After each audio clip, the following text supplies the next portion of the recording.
What non-sexual skill is a good indicator of sexual skill? Attentiveness.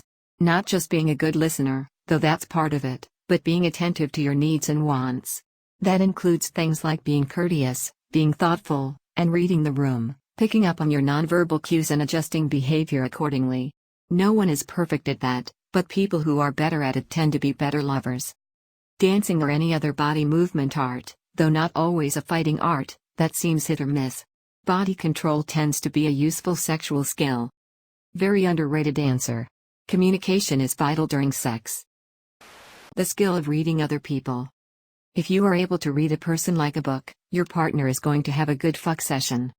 Damn, that's reassuring. I'm an absolute god at picking up on minor details in women, like she thinks I'm creepy as fuck and wants to get far away. Minor details. That's what you got to love about high school girls. Empathy, knowing how to read someone else's emotions. Is it really about reading them, or is it just about listening? It's more than just listening but learning how to gauge someone's nonverbal body language and react to it. It's about understanding. Being able to peel a banana with their feet. My dad had the record for the fastest peeling of a banana with his feet in the British Army from 1953 to 1988.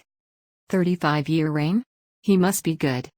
I was born in 1988, thoughtful face, thoughtful face, thoughtful face. You were a banana-born baby. Finger strength. I honed my finger strength by playing video games all my life. Lot of rapid button pushing. Yes, but how are you at bean flicking? Well, my video game training has sadly kept the ladies away, but I can flick a bean with my finger about 25 feet away. Holy shit, how long are your arms? Ability to breathe through your ears. Unlucky when you meet some thighs. Cancelled out by being lucky enough to meet those thighs?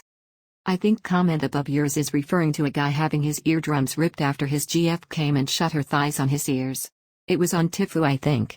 Ended in hospital and hearing damage. Older woman I used to work with said if you want to know how a woman is in bed, watch her dance. If you want to know how a guy is in bed, watch him eat. How does that work? If he looks like a bulldog eating a bowl of pudding, he's a keeper. Start like a bumblebee landing on a flower, end like a bulldog eating oatmeal. You found the marble in the oatmeal. Bass players are particularly good at fingering. I'm not a bass player, but I can reach the bottom of a Pringles can without a problem, so that's came in handy. Came in your handy. I'd put being a good listener at number 1, next to being open-minded and inquisitive/curious. I really think those 3 things are the key to being good at any skill, but especially sex, because it involves 2 partners getting to know each other very intimately. Self-awareness and acceptance is also important, because making love is an expression of who you are and your connection to your partner.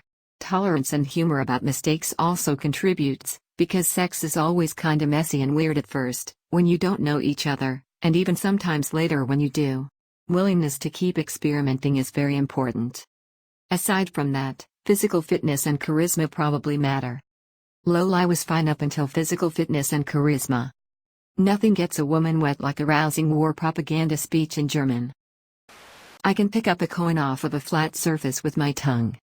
This is impressive, but have you seen coins in toilets and in nasty public places with some gunk all over it? You may want to find a different object to pick up. I mean, it goes in vodka first, so I'm probably okay. It's a bar bet that has had entertaining results. I can also stick small object to my body. I have no idea why this is, but it's kind of a shitty superpower. Alright, we got your results back and your dig is corroded. Creativity and good communication skills. I am communications major. Once I grow a pair and talk to girls, I will let you know how I do. Not gagging when the doctor puts the popsicle stick in her mouth. I think about this when I go to the doctor/dentist.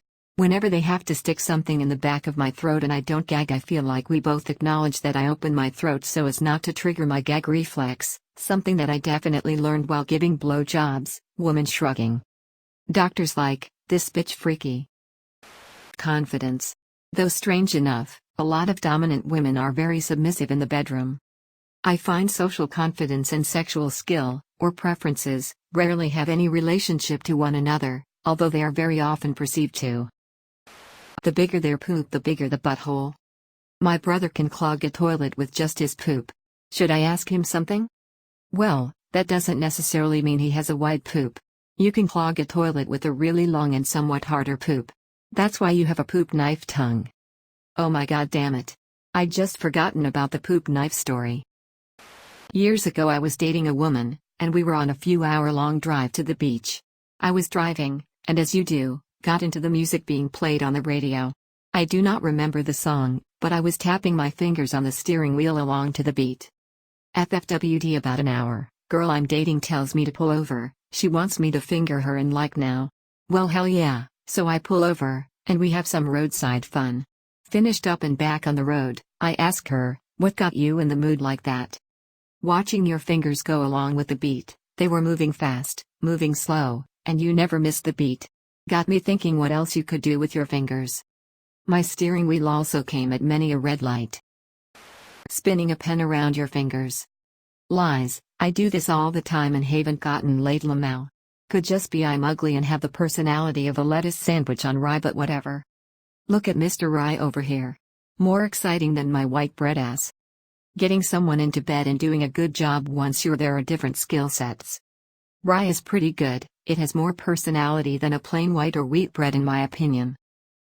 Eating sunflower seeds. I used to eat these things by the truckload. Pop a bunch in my mouth and start systematically cracking one open, eat the seed, spit the shell. I started this habit when I was 16 and continued well into adulthood. It gave me an incredible dexterity of my tongue. And I've had compliments about me oral performances. I don't believe you, I'll be needing proof. I asked my wife. She said no. Tell her random Redditor says hello and congrats. Dancing. It shows if you have good rhythm and can move your body. This one gets said a lot. I hate it, because I'm a terrible dancer. Me too. And I'm below average in bed. Playing piano, good with fingers, winking face. Low brass here, I've got excellent lip stamina with precise tonguing and flexible fingers, and the coordinating to use them all together. Is it any wonder band geeks have a reputation? If she can tie a cherry stem into a knot with her mouth. My much older brother taught me how to do that as a little kid. And now you know something about your brother that you didn't want to.